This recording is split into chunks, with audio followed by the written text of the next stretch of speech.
नहीं, वोटिंग नहीं, आज बिल रखा था और देश की आम जनता के की भावना के अनुरूप। और ये कोई नई बात नहीं थी, पिछले 40 साल से जब आज विपक्ष के लोग बैठे हैं तो पहले यही भी सत्ता पक्ष में थे, तब से ये प्रक्रिया शुरू थी कि हर आदमी चाहता था कि किसी प्रकार से एक समय ही चुनाव हो जाए, ताकि समय भी बचेगा, पैसा भी बचेगा। बार बार आचार संहिता लगती है तो काम में रुकावट आती है।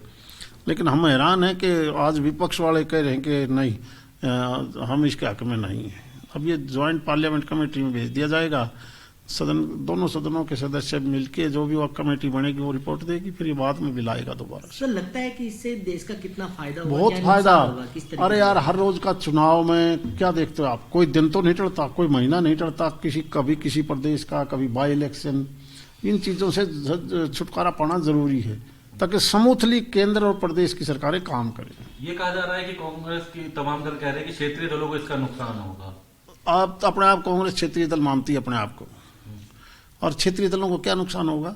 चुनाव में वोटर ने वोट डालना है, वो ये थोड़ा ही देखेगा कि वोट इकट्ठा है या अलग है, वो तो चाहता है कि समय बचे। Thank you. नहीं, वोटिंग नहीं, आज बिल रखा था और देश की आम जनता के की भावना के अनुरूप। और ये कोई नई बात नहीं थी, पिछले 40 साल से जब आज विपक्ष के लोग बैठे हैं तो पहले यही भी सत्ता पक्ष में थे, तब से ये प्रक्रिया शुरू थी कि हर आदमी चाहता था कि किसी प्रकार से एक समय ही चुनाव हो जाए, ताकि समय भी बचेगा, पैसा भी बचेगा। बार बार आचार संहिता लगती है तो काम में रुकावट आती है। लेकिन हम हैरान हैं कि आज विपक्ष वाले कह रहे हैं कि नहीं, हम इसके हक में नहीं हैं। अब ये ज्वाइंट पार्लियामेंट कमेटी में भेज दिया जाएगा, सदन, दोनों सदनों के सदस्य मिलके जो भी वो कमेटी बनेगी वो रिपोर्ट देगी, फिर ये बाद में भी लाएगा दोबारा। सर, लगता है कि इससे देश का कितना फायदा होगा? बहुत फायदा। अरे यार, हर रोज का चुनाव में क्या देखते हो आप, कोई दिन तो नहीं टलता, कोई महीना नहीं टलता, कभी किसी प्रदेश का, कभी बाई इलेक्शन।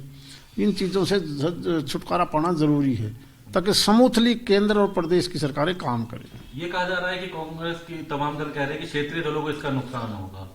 आप अपने आप कांग्रेस क्षेत्रीय दल मानती है अपने आप को, और क्षेत्रीय दलों को क्या नुकसान होगा?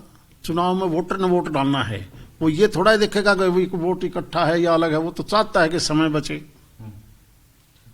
Thank you. नहीं, वोटिंग नहीं, आज बिल रखा था और देश की आम जनता के की भावना के अनुरूप। और ये कोई नई बात नहीं थी, पिछले 40 साल से जब आज विपक्ष के लोग बैठे हैं तो पहले यही भी सत्ता पक्ष में थे, तब से ये प्रक्रिया शुरू थी कि हर आदमी चाहता था कि किसी प्रकार से एक समय ही चुनाव हो जाए, ताकि समय भी बचेगा, पैसा भी बचेगा। बार बार आचार संहिता लगती है तो काम में रुकावट आती है। लेकिन हम हैरान हैं कि आज विपक्ष वाले कह रहे हैं कि नहीं, हम इसके हक में नहीं हैं। अब ये ज्वाइंट पार्लियामेंट कमेटी में भेज दिया जाएगा, सदन, दोनों सदनों के सदस्य मिलके जो भी वो कमेटी बनेगी वो रिपोर्ट देगी, फिर ये बाद में भी लाएगा दोबारा। सर, लगता है कि इससे देश का कितना फायदा होगा? बहुत फायदा। अरे यार, हर रोज का चुनाव में क्या देखते हो आप, कोई दिन तो नहीं टलता, कोई महीना नहीं टलता, कभी किसी प्रदेश का, कभी बाई इलेक्शन। इन चीजों से छुटकारा पाना जरूरी है ताकि समूथली केंद्र और प्रदेश की सरकारें काम करें। ये कहा जा रहा है कि कांग्रेस की तमाम दल कह रहे हैं कि क्षेत्रीय दलों को इसका नुकसान होगा।